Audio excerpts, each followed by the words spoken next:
திரு ஜென்ராம், சிபிஐக்கு மாற்றிட்டா இங்கே இந்த கேள்விகள்லாம் இல்லையே, அதை ஒரு உடனடியாக ஒரு அவங்களுக்கான இதை கொடுக்கறதுக்கு அதுதானே இருக்க முடியும் 2 பேருக்கும் நடுவில் அப்படின்றாரு. சிபிஐக்கு மாற்ற வேண்டிய அளவுக்கு இந்த பிரச்சனையில் காவல்துறை நடவடிக்கைகளில் நம்பிக்கை இல்லை அப்படின்னு அவங்க சொல்கிறாங்க.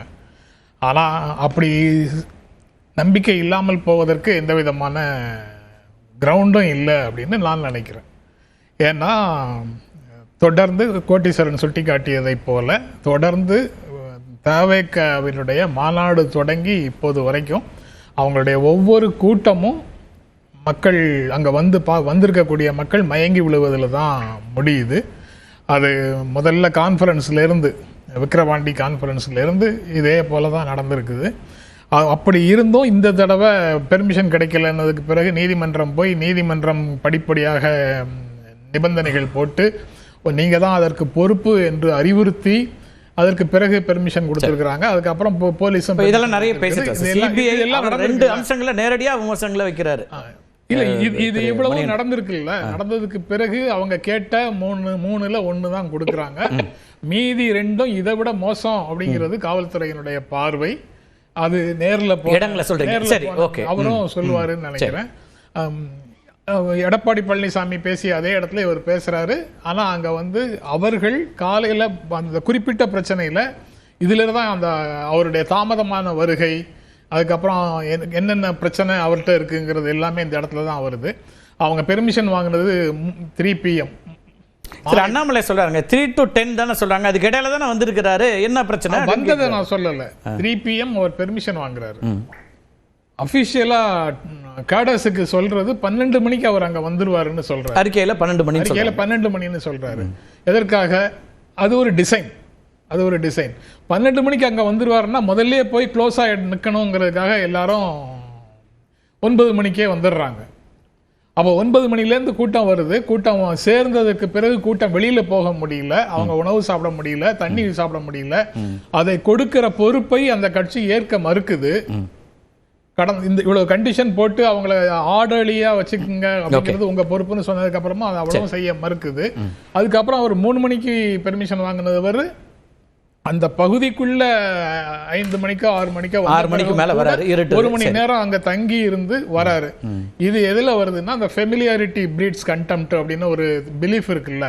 அதிகமாக உங்ககிட்ட நெருங்கி பழகிட்டோம்னா நீங்க என் மேல வச்சிருக்கிற மரியாதையை இழந்து விடுவீர்கள் அப்படின்னு உங்ககிட்ட முகம் காட்ட மாட்டேன்னு ஒரு விளையாட்டு விளையாடிக்கிட்டே போறதுல அந்த ஸ்டார்டம் மெயின்டைன் பண்ண முடியும்னு ஒரு நம்பிக்கை இருக்கு. அது போக இது பொதுவாக சொல்றேன், அவர் டிக்ளேர்டு பாலிசி ஒன்று இருக்கு. முதல் கான்ஃபரன்ஸ்ல சொன்ன policy end justifies the means அப்படின்னு. நாங்க என்ன வேணாலும் செய்வோம், எங்களுக்கு ரிசல்ட் தான் முக்கியம் அப்படின்னு. நீங்க சென்ட்ரல் மெரிடியனை தாண்டி ரைட் சைடில் டிராவல் பண்ணி வருவீங்க, யாரும் கேட்க முடியாது. நீங்க காவல்துறை கூட்டத்துக்காக போட்ட அனுமதியை மறுப்பது, மீறுவது அப்படிங்கிறது ஒண்ணு. சாதாரணமாக போக்குவரத்து விதிகளை மீறுவது அப்படிங்கிறது ஒண்ணு. இப்படி அனைத்து விதிகளையும் ஒப்பந்தங்களையும் அரசியல் கட்சி கூட்டங்கள்ல நிபந்தனைகளையும் நிறைய நடந்துட்டு தானே இருக்குன்றாங்க. விதிமீறல் இல்லாத அரசியல் கட்சி கூட்டங்கள் மீறுவதையே அன்றாட வழக்கமாக வச்சிருக்கிறாங்க. அவங்க இப்பவும் அந்த சாவுகள் நடந்ததற்கான மெயின் ரீசனாக அந்த ஒரு குறிப்பிட்ட பகுதியில் அந்த மேலிருந்து மக்கள் கீழே விழுந்ததுல தான் இந்த ஸ்டாம்பேடே வந்திருக்குது. அந்த மேலே தப்பிச்சு போகிறது, மேலே போய் உட்காந்துட்டு வெயிட் தாங்க முடியாத அளவுக்கு நிறைய பேர் அங்கே போய் உட்கார்றது போன்ற எந்த விஷயத்தையும் ரெகுலேட் பண்றதுக்கு அவங்க பார்ட்டி ஆளுங்கிறது யாரும் கிடையாது. சரி, அப்ப காவல்துறையுடைய வேலை இன்னும் கூடுதலாயிடுதுல, நிர்வாகத்தினுடைய வேலை கூடுதலாயிடுதுல, அதை கவனிக்க வேண்டியிருக்குமேன்னு மணிகண்ட சொல்றாரு. இது எல்லாம் நாங்க பாத்துக்கிறோம்னு சொல்லி அவங்க டிக்ளரேஷன் கொடுத்துட்டு தானே பெர்மிஷன் வாங்கிட்டு போயிருக்காங்க. அதுக்காக விட முடியாதுல்ல சார். ஒரு கட்சி சொல்லுது, வாய்ப்பு பொதுமக்களை பாதுகாக்க வேண்டிய பொறுப்பு காவல்துறைக்கு இருக்கு. இந்த குறிப்பிட்ட மக்களை பாதுகாக்கிறேன் அப்படின்னு எங்க கூட்டத்தை பார்க்க வர்றவங்களை நாங்கள் பாதுகாக்கிறோம் அப்படிங்கறது ஒப்பந்தம் பண்ணிட்டு தானே வந்திருக்காங்க. அதுக்கப்புறம் ஓட்டு போடாத மக்களுக்கு முதலமைச்சர் ஸ்டாலின் தானே போலீஸ் கடமையே இல்லையா சார்? ஐயா கொஞ்ச நேரம் அமைதியா இருங்க. ஏன் மணிகண்டன் அவ்வளவு பதறீங்க? எதுக்காக? உங்களுக்கு என்ன அவசரம்? உங்களுக்கு என்ன அவசியம்? இப்ப குறுக்கிட வேண்டிய அவசியம் உங்களுக்கு என்ன? உங்களுக்கு குறுக்கிட வேண்டிய அவசியம் என்ன மணிகண்டன்? சரி, அவர் நிறைவு செய்யட்டும், அப்புறம் உங்கள்கிட்ட வரேன். மணிகண்டன் முறைப்படுத்துவது ஒழுங்குபடுத்துவது போலீஸோட கடமை இல்லையா? போலீஸ் பத்தா பேசிட்டு இருக்க அவர் கடமை இல்லைன்னு சொல்லலையா வர அவர் பேசிட்டு ஒருத்தரா பேசுற முதல் சுற்று தானே. காவல்துறையோடு போடக்கூடிய ஒப்பந்தங்களை, நீதிமன்றத்தோடு போடக்கூடிய ஒப்பந்தங்களை மீறுவதையே அன்றாட வழக்கமாக வைத்திருக்கிறவர்கள் இப்படிதான் இருப்பாங்க. அவங்களுக்கு இப்படிதான் ஆதரவும் கொடுப்பாரு அவரு. அது இருக்கட்டும். சிபிஐ விசாரணைக்கு போக ஒரு நபர் கமிஷன் முதல் சுற்று முடிக்கட்டும். வர உங்கள்கிட்ட திரும்பி வரல பேசலாம். இவர் பேசும்போது பேச விடக்கூடாதுன்னு ஏதாவது அசைன்மெண்ட் இருக்கா உங்களுக்கு? வர திரு மணிகண்டன் அந்த நோக்கத்தோட வந்திருக்கீங்களா? இல்ல பேச விடக்கூடாதுங்கிற நோக்கத்தோட வந்திருக்கீங்களா? ஒரு பேசலாம். வர நீங்க பேசும்போது யாராவது குறுக்க வந்தாங்களா? நீங்க பேசும்போது அவர் பேசுற கருத்துல முரண் நீங்க சொல்லுங்க, அப்புறம் பேசுவோம். இப்படித்தான் இருக்கும் அப்படின்னு ஏன் எஸ்டாப்லிஷ் பண்றீங்க? இல்ல சரி வர நீங்க டிவிகேயா என்ன? வாங்க ஜெண்டா. எஸ், ஜெயலலிதா மரணத்துக்காக ஒரு நபர் கமிஷன், ஆறுமுகசாமி கமிஷன் போட்டாங்க. ஒரு ஒப்பந்தம், அது ஒரு ஒப்பந்தம், ஒரு இணைப்பு ஒப்பந்தத்தின் ஒரு பகுதியாக, ஒரு நிபந்தனையாக வந்தது. அந்த ஆறுமுகசாமி ஆணையம் ஐவாஷா போட்டதா, கண் துடைப்புக்காக போட்டாரா எடப்பாடி பழனிசாமி? தூத்துக்குடியில 13 பேர் சுட்டுக் கொல்லப்பட்டதுக்கு இதே அருணா ஜெகதீசன் ஆணையத்தை போட்டாங்க. அது கண் துடைப்புக்காக போட்டதா? அதிமுக ஆட்சியில் எடப்பாடி பழனிசாமி முதலமைச்சராக இருந்து ஒரு நபர் ஆணையம் போட்டா அது எல்லாம் நீதியை நிலைநாட்டும் முயற்சி. முக ஸ்டாலின் ஒரு நபர் ஆணையம் போட்டா அது கண் துடைப்பு.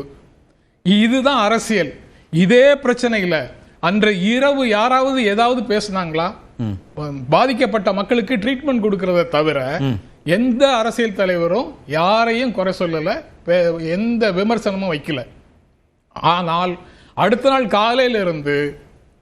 காலையில் இருந்து நாங்கள் யாரையும் குற்றம் சொல்ல விரும்பவில்லை, ஆனால் காவல்துறை செய்தது தவறு.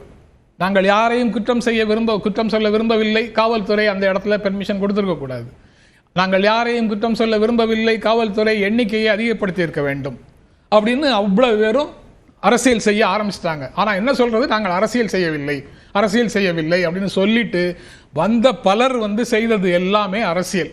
குறிப்பாக திராவிட முன்னேற்ற கழகத்தை அரசியல் ரீதியாக எதிர்க்கக்கூடிய கட்சிகளை சேர்ந்தவர்கள் பிளைனா இன்னும் ஓபனா எதிர்க்கட்சிகள் விமர்சனங்களை முன்வைப்பாங்க தவிர, டிடிவி தினகரனை தவிர. இன்னைக்கு கூட திரும்ப நிர்மலா சீதாராமன் இதுல நான் எந்த கருத்து முன்கூட்டி சொல்ல விரும்பல, இரங்கல் தானே சொல்லிட்டு போனாங்க. நிதியமைச்சர் நிர்மலா சீதாராமன் அதை கரெக்டா செஞ்சிருக்கிறாங்க. ஆனா பாரதிய ஜனதா கட்சியை சேர்ந்த பிற தலைவர்கள் அப்படி இல்லை. அவங்க எல்லாரும் இதே தான் சொன்னாங்க, காவல்துறையை குறை சொல்லி தான் சொன்னாங்க.